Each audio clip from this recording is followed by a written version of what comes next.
नमस्कार, आप देख रहे हैं पॉलिटिकल पंचायत। मैं हूं आपके साथ निखिल। बिहार विधानसभा चुनाव में मतलब अब सबके मंत्रिमंडल में भी बंटवारे हो चुके हैं विभागों को लेकर।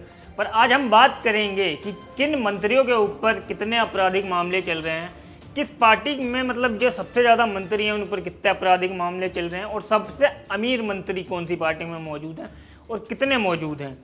तो अगर हम बात करें टोटल 26 मंत्रियों ने 27 मंत्रियों ने शपथ ली थी, जिसमें से जो एडीआर कंपनी है उनके पास उन्होंने 24 की लिस्ट जारी की। 24 की इसलिए क्योंकि 3 विधान परिषद के हिस्से हैं, तो उनका जो ब्यौरा था वो नहीं डिटेल मिल पाया उनको, इसलिए 3 व्यक्तियों का रह गया। अगर हम इन 24 में बात करें तो 11 मंत्री ऐसे हैं जिनके पे ऊपर आपराधिक मामले दर्ज हैं।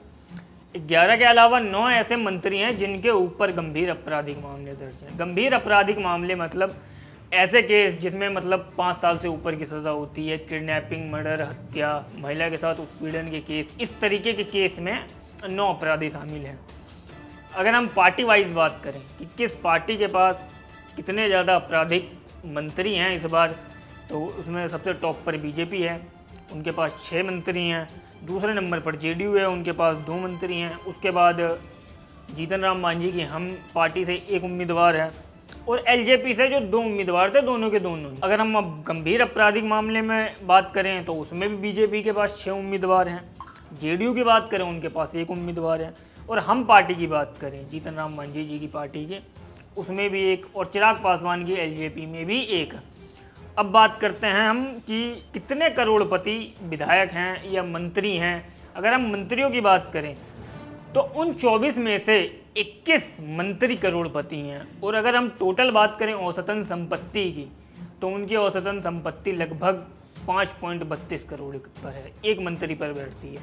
मतलब बिहार विधानसभा में इस बार जो मंत्री चुनकर गए हैं सारे मंत्रियों के पास बेहिसाब पैसा है। बीजेपी पार्टी के पास लगभग 11 करोड़पति मंत्री हैं, जेडीयू के पास 8, हम के पास 1 और एलजेपी के पास 1। इसके अलावा एक और चीज़ ये है कि जो बीजेपी पार्टी है उनके पास जितने मंत्री हैं उनका अगर हम औसतन निकालें कि उनके एक मंत्री के पास कितने हिस्से में करोड़ों रुपए आएंगे, तो उनका औसतन निकलता है लगभग 6,91,85,970।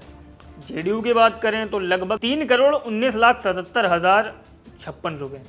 हम की बात करें तो उनका भी निकलता है 3,76,38,381 रुपये।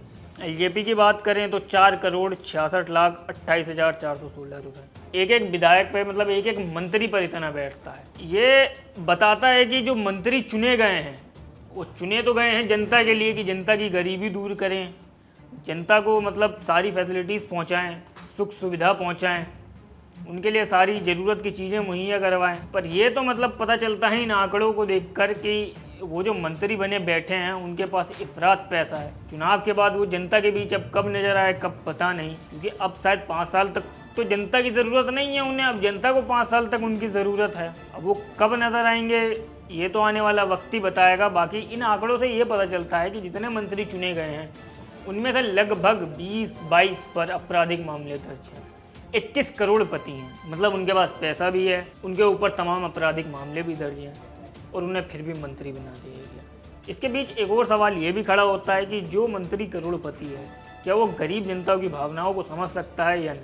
बाकी अब ये जो जितने भी मंत्री हैं वो आने वाले दिनों में कैसा काम करेंगे, किस तरीके का काम करेंगे, जनता की भलाई का काम करेंगे या अपनी भलाई का काम करेंगे, ये तो अब आने वाला वक्त ही बताएगा। बाकी आपकी इस वीडियो पर क्या राय है हमें कमेंट बॉक्स में ज़रूर बताएं। वीडियो पसंद आया तो वीडियो को लाइक करें, शेयर करें, और पॉलिटिकल पंचायत को सब्सक्राइब करना ना भूलें।